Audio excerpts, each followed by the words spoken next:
What's up, everybody? Adam Matas here, Brendan Vogt, DNVR. We're just here with Nuggets practice. They had a short little practice here in between a road trip they just finished and a road trip they're going on to Phoenix. And it sounds like it wasn't a very good practice. No, it may have had a lot to do with that travel. But also, Adam, we never got that one day in training camp. We typically hear Malone say they could have been better today. This was the day. This was the day. Okay. I think he's good at that. I think they needed one. He loves the day where he can come in and be like, it was terrible, we better be better tomorrow. Coach, what was different about today's practice? Different? Not much. It was just watched a little bit of film from the Clipper game the other night. A couple of things that we did well, just to emphasize the things we've really been harping on. Screening on offense, taking care of the ball has been an issue in the first two preseason games. But today was get into practice and let's try to do everything live. Yesterday was an awful travel day. We were supposed to leave LA at 10 o'clock.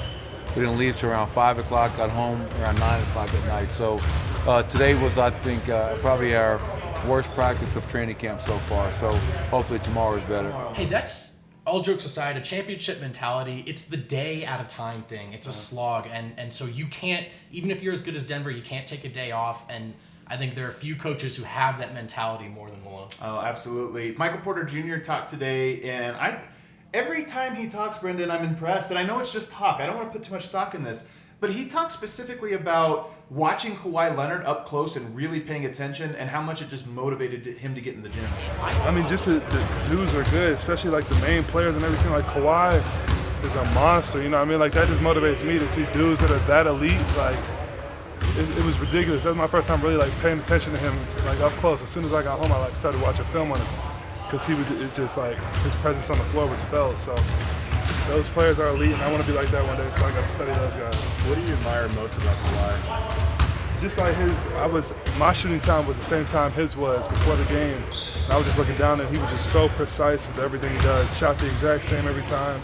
And like very like mechanical about what he does. So like for me, I just gotta try to copy, like watch what those great players do and try to copy some of it. I don't think it's just talk. I think the talk is important, especially because what he's talking about has changed from last season to now. He sounds really mature. He sounds like a guy who's focused on the right things. And frankly, his actions reflect that. The rehab, the day-to-day grind he had to go through to get himself to this point, he could not have been more impressive so far to the start of the season, on and off the court. I 100% agree. What else did we have? We did hear about the small forward position. We got a small update. Yeah. Will Barton did start the first two games with the starters. This does not mean, according to Malone, that he's the clear-cut front runner.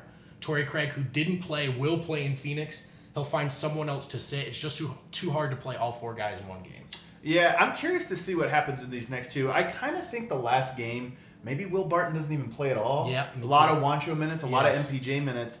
But this next one to me feels like the last dress rehearsal before the season. And I'm really curious to see who starts, how many minutes Torrey Craig plays, how many minutes everybody else plays. I think we'll start to gain a little bit. I know we shouldn't take too many conclusions yet. I think we should after next game. Brief question. Is there pressure on Torrey Craig? Is this a big spot to audition here? I think there's pressure on all of them, and it's not, in some ways, it's not fair pressure. And Malone talked about this as well today. Everybody talks about we want to be a championship team number one. That's our number one goal. To do that, somebody's not going to play. Right. Or somebody's going to play very few minutes, and maybe it's Torrey, maybe it's Will Barton, maybe it's Wancho, maybe it's Michael Porter, but I do think all of them should feel a little pressure. I'll tell you what, regardless, more storylines, more to watch for than I thought heading into this preseason. It's been fun. It has been fun. You guys can check out all of the video clips from our interviews with Jamal Murray, Michael Porter Jr., and Coach Michael Malone, and we'll throw it to Bol Bol, shooting threes and swishing them. Goodbye, everybody.